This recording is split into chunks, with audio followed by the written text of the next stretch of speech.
Good तो ये morning बिल्कुल भी नहीं है, क्योंकि आज सुबह जो आई है वो एक बड़े इम्तहान के साथ आई है। इम्तहान ये कि हमें हौसला भी दिखाना है उस दर्द और तकलीफ़ को महसूस करते हुए जो इस वक्त पेशावर में एफसी हेडक्वार्टर में जो ज़ख्मी है वो महसूस कर रहे हैं, या फिर शहीद होने वाले जो अहलकार हैं उनके घर वाले महसूस कर रहे हैं। वो तकलीफ़ हम भी महसूस कर सकते हैं, लेकिन हमें दुश्मन को ये दिखाना है कि हम कमज़ोर नहीं पड़े हैं और उसके लिए हमें चाहे कुछ भी करना पड़े। इस वक्त जो सिचुएशन है वो आपको बता देते हैं। पेशावर में ये हमला हुआ है फेडरल कांस्टेबलरी के हेडक्वार्टर्स पर, जहाँ पर अब तक की इत्तलात के मुताबिक कहा जा रहा है कि हमारे 3 जवान शहीद हुए हैं और कई ज़ख्मी बताए जा रहे हैं, और 3 दहशतगर्द थे और तीनों को हलाक भी कर दिया गया। जबकि सीसीपीओ पेशावर की अगर बात की जाए डॉक्टर मोहम्मद सईद की, उन्होंने हमले की तस्दीक की है और ये कंफर्म किया है कि तीनों खुदकुश हमलावर जो है इनको मार दिया गया। बिल्कुल, इसी बारे में मजीद तफसील हम जान लेते हैं। अलिशबा खटक हमें ज्वाइन करी हैं पेशावर से। अलिशबा, बताइएगा, आप इस वक्त जायवकुआ पर मौजूद हैं, क्या कुछ पता चल सका है अभी तक? जी बिल्कुल, सुबह 8:10 पर एफसी हेडक्वार्टर के बाहर से जो है वो जोरदार धमाके की आवाज़ आई, और जिसके बाद जो है 2 से 3 मिनट बाद ही दोबारा दूसरा धमाका हुआ और उसके बाद जो है फायरिंग की आवाज़ें आना शुरू हो गई थी।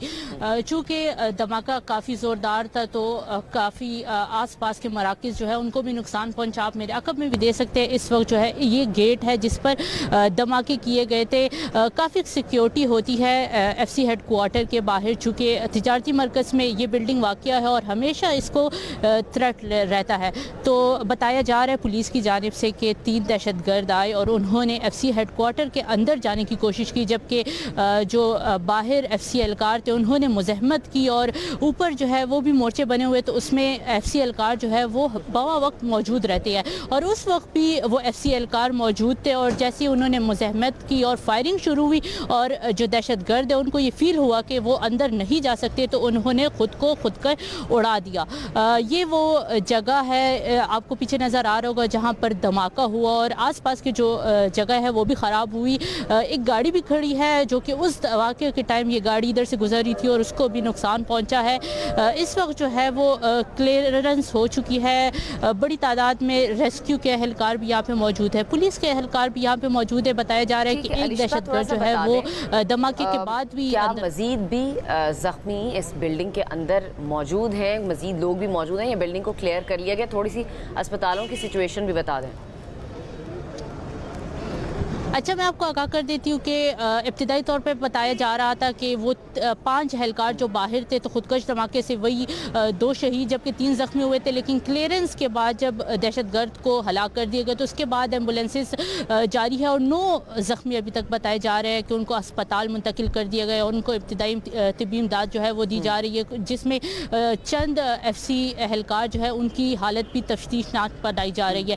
अभी भी ये खदशा है, एम्बुलेंसेस खड़ी है, रेस्क्यू टीम्स तैयार है और यही बताया जा रहा है कि अंदर सर्च ऑपरेशन किया जाएगा, क्योंकि 2 घंटे तक मुसलसल फायरिंग की आवाज़ें आती रही है। तो ये खदशा है कि अंदर कुछ एफसी एहलकार अब भी ज़ख्मी हो सकते हैं। ज़ख्मियों की तस्दीक अब मुकम्मल तौर पर नहीं की जा रही, लेकिन चूँकि एम्बुलेंसेस खड़ी है और रेस्क्यू एहलकार वो अलर्ट है, तो यही कहा जा रहा है कि ज़ख्मी अंदर मौजूद हो सकते हैं।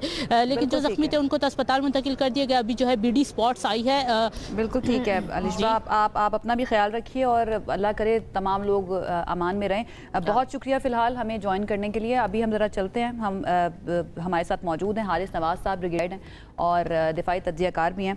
ब्रिगेड साहब, थैंक यू सो मच हमें ज्वाइन करने के लिए। We will not be so quick to जज एंड टेल एवरीवन कि ये किसने किया ऑल्दो कि हमें पता है कि इसके पीछे कौन हमारा दुश्मन हो सकता है, लेकिन हम जब तक कंफर्मेशन नहीं आती, इन्वेस्टिगेशन नहीं आती, तब तक हमको जजमेंट तो पास करेंगे नहीं, स्पेशली मीडिया के ऊपर बैठ के। आपको क्या लगता है इस सिचुएशन को देखते हुए, इस अफसोसनाक अटैक को देखते हुए, बुज़दिलाना हमले को देखते हुए आपकी क्या राय है? देखिए, मोस्ट लाइकली तो इसमें फर्जी ही हैं और जाहिर है कि इनको इंडिया की पुष्ट बनाई है। I have no doubt about it, क्योंकि जिस तरीके से इंडिया को मार के हक में बिना अफसोस में मार पड़ी है, उनको मुंह काला हुआ है, बेइज्जती हुई है, ये बार बार कहते हैं ऑपरेशन सिंदूर हमारा कंटिन्यू, तो ये अब इस तरह की हरकतों पे आ गए। ये फितनत हिंदुस्तान, फितनत खारिज, उसके बाद ये प्रॉक्सीज को यूज कर रही हैं। पर्पज है कि पाकिस्तान को डिस्टेबलाइज करें, पाकिस्तान को इकोनॉमिक तरक्की ना करने दें, पाकिस्तान में लोगों को परेशान करें, हरासमेंट करें। लेकिन ये अपने मकसद में कामयाब इसलिए नहीं होते हैं कि पूरी कौम साथ खड़ी हुई है। The only thing I still want कि केपीके के अवाम को और हुकूमत को फुल सपोर्ट करनी चाहिए सिक्योरिटी फोर्सेस को। हालांकि वहाँ के फाटा के लोग जो हैं, जो बॉर्डर एरिया के लोग हैं, वो अभी बहुत ज़्यादा तादाद में पाकिस्तानी सिक्योरिटी फोर्स को सपोर्ट कर रहे हैं। इसीलिए आपने देखा वहाँ पर जितने भी हमले हुए हैं उसमें कोई 10 फौजी मारे गए हैं, कहीं 15 मारे गए हैं, कहीं 5 मारे जा रहे हैं। तो ये अभी इनका मोराल बहुत डाउन है। लेकिन हमने अब इनके साथ बड़ी सख्ती की, इनकी तमाम लॉजिस्टिक्स हमने इनकी बंद कर दी हैं, तमाम इनके अफगान ट्रांजिट हमने बंद किया हुआ है। कोई 8-10 हज़ार ट्रक इनके खड़े हुए हैं जाने के लिए, ताकि जब ये हम इनकी हर बात मानते हैं, हर जगह हम इनको सपोर्ट करते हैं, अफगान अवाम को तकलीफ नहीं देना चाहते। लेकिन अफगान तालिबान रजीम को अगर हम एक बात कहते हैं कि आप अपने साथ ज़मीन किसी टेररिस्ट ऑर्गेनाइजेशन को दहशतगर्दी के लिए इस्तेमाल मत होने देते, ये उसमें भी नहीं मानते हैं। तो इसके दिन क्या पर स्टेप्स फोर्स लेने हमें की अपडेट करना जरूरत है पड़ेगा। ब्रिगेडियर साहब? जो दहशतगर्दी की हालिया लहर है, ताज़ा लहर है, पीछे कुछ अरसे से हम देख रहे हैं, गवर्नमेंट को क्या मजीद बोल्ड स्टेप्स ले लेने चाहिए या गवर्नमेंट इस पर सोच रही है? कुछ आपकी नॉलेज में हो?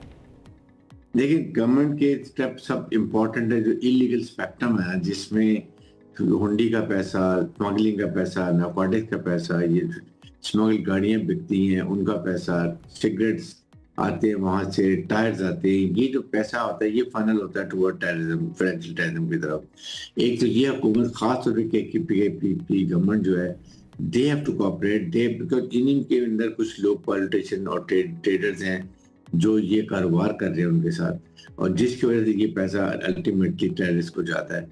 इनको हमने ये इनकी कमर तोड़ने की बात है। फिर अफगान रिफ्यूजीज को हमने जो सख्ती से फैसला किया उनको हम निकाल रहे हैं, क्योंकि ये एक बहुत बड़ी ब्रीडिंग प्लेस है। यहाँ पे छुपते भी हैं, खुद कुछ बम्बार भी तैयार होते हैं, और यहाँ से भी हमारी सिक्योरिटी फोर्सेस में हमले करते हैं। हमें ये ठीक। और थर्ड है कि हमें हाईली हार्ड से काम करना है। सिक्योरिटी फोर्सेस इन चीज़ों के ऊपर काम करते हुए अब हमें नज़र भी आ रहे हैं, बड़ी तेज़ी के साथ काम हो रहा है, और लग रहा है कि इसी वजह से दुश्मन जो है ना वो बार बार बुखला कर, पैनिक होकर अटैक कर रहा है। अच्छा, मेरे 2-3 पॉइंट्स है ब्रिगेडियर साहब, वो ये कि ये इस वक्त जो अटैक किया जा रहा है, ये हमने देखा कि वाना में वो कैडेट कॉलेज के ऊपर अटैक करना हो या फिर आज एफसी के हेडक्वार्टर्स के ऊपर अटैक हो, हमारी सिक्योरिटी फोर्सेस को जो निशाना बनाने की कोशिश की जा रही है खारजियों की तरफ से, जैसे कि आपने जिक्र किया, या जो भी हमारा दुश्मन है, इसके पीछे क्या वजह हो सकती है? और दूसरा ये, आगे जाकर हमने इस पर डिटेल में बात भी करनी है, क्या इसके पीछे बहुत हद तक इंडिया इन्वॉल्व हो सकता है उस एक इशू से तवज्जो हटाने के लिए जो दुबई एयर शो के अंदर हुआ, तेजस तैयारा जो गिर गया?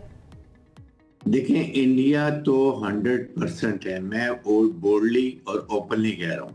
ठीक है, इंडिया इन खारजियों को सपोर्ट कर रहा है। इनका अभी ट्रेड मिनिस्टर भी गया हुआ है इंडिया में।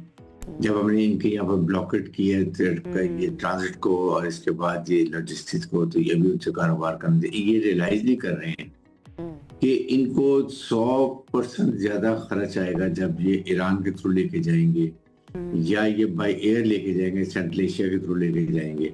ये खुद ब खुद अपनी मौत मरेंगे। ये अभी आप देखेंगे 2 हफ्ते के बाद ये घुटने टेकेंगे। यहाँ पर इनके अवाम को चाहिए कि इनके खिलाफ खड़े हों और इस रिजीम को चेंज करें जो कि एक इलीगल है। ना इनकी पॉलिटिकल इंक्लूसिव गवर्नमेंट है, ना ये इनके पास एथनिक बैलेंस गवर्नमेंट है। ये सिर्फ इक़्तिदार के लिए लगे, इनको अवाम की कोई परवाह नहीं है। सेकेंड है कि इसके लिए हुकूमत ने बहुत बिल्कुल सही अफसांस लिया। अभी हमने एज ए न्यू नॉर्मल में जो बात की है कि अब हम बहुत सख्त, अग्रेसिव, डिसाइसिव और डिस्ट्रक्टिव बहुत नुकसान करेंगे इनका, अगर ये अभी हमारी बात पे नहीं आते हैं। ये क्योंकि हम सर्जिकल स्ट्राइक भी कर सकते हैं आप इनके ऊपर, और हम ड्रोन को कर सकते हैं। लास्ट टाइम जब हमने अब्दुल बहादुर के एरिया को स्ट्राइक किया था, जब इन्होंने हमारे पे से अटैक किया था, तो ये इन्होंने सफेद झंडे खड़े किए थे कि जो हमें खुदा के लिए रोक लें और हमारे सीज पर करें। और हमारी सिक्योरिटी फोर्सेस हमें बहुत विजिलेंट भी नजर आ रही हैं, बट अगेन हमारी सिक्योरिटी फोर्सेस को ही क्यों निशाना बनाया जाए ब्रिगेडियर साहब, इस पर आपकी क्या राय है? देखें, इसलिए कि वो सिक्योरिटी फोर्सेस को ही अटैक करेंगे तो उनके मोरल डाउन करना चाहते हैं।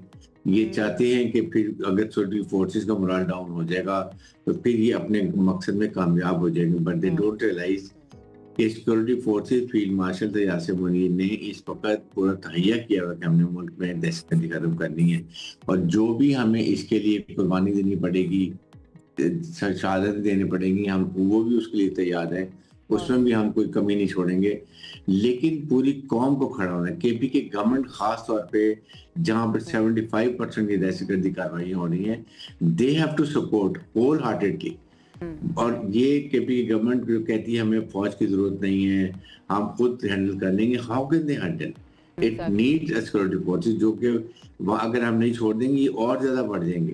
तो ब्रिगेडियर साहब, इसका मतलब यही हुआ ना कि सारी पार्टीज को, पूरे मुल्क को एक पेज पर आने की जरूरत है। किसी भी पार्टी का अलग से किबला हो नहीं सकता है, या नेशनल एक्शन प्लान की जरूरत है जो हालिया लहर उससे निपटने के लिए सबको एक पेज पर तो आना ही होगा। बिल्कुल, दिस इज द वन कि एक दुनिया को भी मैसेज आए और सबसे पहले इंडिया को और इन ख्वारिजों को मैसेज आए कि पूरी कौम दहशतगर्दी के खिलाफ खड़ी है, मुसल्लह फौज के पीछे साथ खड़ी है। और खास तौर पे जो बॉर्डर बेल्ट एरिया है वहां पर तो क्योंकि पहले ही जो होते बहुत उनके पे वेपन्स होती हैं, वो बहुत गयूर जो हमारे लोग हैं पश्तून जो बॉर्डर एरिया के नजदीक रहते हैं पाटा के एरिया में, तो वो भी हमें फुल सपोर्ट कर रहे हैं। बल्कि अभी ख्वारिजी आते हैं, अगर किसी बिल्टअप एरिया में जाते हैं वो फौरन इन्फॉर्म करते हैं सिक्योरिटी फोर्स को, साथ मिलकर लड़ते हैं। ये सबसे डी खान में, बन्नू में, बाजौड़ में, लकी मरवत में, हर जगह पर, जिसकी वजह से ये अब ये शहरों की तरफ रुख कर रहे हैं, जान के कि आगे छोटे-छोटे ये धमाके करें और नुकसान बचे, जबकि वो जानते हैं इनको नुकसान हुआ। जो दुश्मन है वो जानता है कि पाकिस्तानी अवाम किस तरह से सिक्योरिटी फोर्सेस के साथ खड़ी हुई है। ये इन्होंने मई और जून के अंदर जब इंडिया पाकिस्तान कॉन्फ्लिक्ट हुआ था उसमें देख भी लिया था, तब मिसकैलकुलेट किया था। उनको लग रहा था कि पाकिस्तानी अवाम जो है ना वो सिक्योरिटी फोर्सेस के अगेंस्ट जाकर खड़ी हो जाएगी, लेकिन ऐसा बिल्कुल भी नहीं हुआ अल्हम्दुलिल्लाह, और ऐसा ना कभी होगा। बहुत शुक्रिया। ब्रिगेडियर साहब हमारे साथ मौजूद थे, ब्रिगेडियर रिटायर्ड हारिस नवाज साहब, वो अपना तज्जिया पेश कर रहे थे मौजूदा सिचुएशन के ऊपर। सब दुआ करते हैं कि जितने भी जख्मी हैं एक तो उनकी जल्द सेहतयाबी हो, और पाकिस्तान के अंदर अमन कायम हो, और हमारी सिक्योरिटी फोर्सेस जो हैं उनके जज्बे ऐसे ही जमा रहे।